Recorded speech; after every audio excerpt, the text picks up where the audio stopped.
shocked. I thought that $50 million beat experience, talent, and public service any day.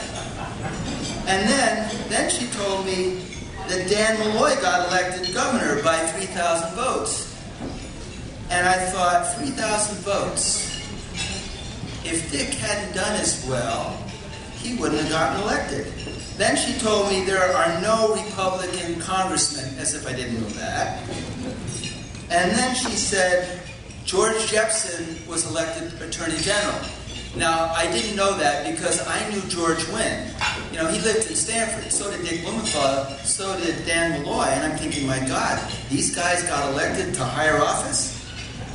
But then she said, you know, he got elected, and I ran into George in the men's room.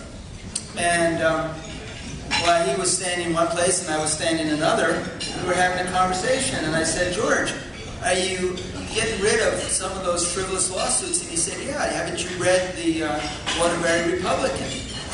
Well, I thought, you know, when a Democrat does good things, in other words, acts like a Republican, and gets away, and does things like get rid of frivolous lawsuits, they don't get any credit, because Nancy sure as hell wouldn't admit that he did that. So let me just end by saying that I thought Pat Sullivan would be unhappy when I said I was going to run for the Senate, which I'll do in October when I'm no longer chairing the Commission on Wartime Contract. I thought he would really be unhappy.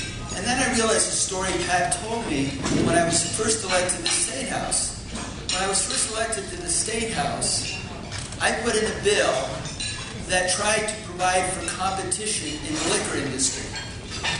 And the prime lobbyist was thrilled the next day that I had done that.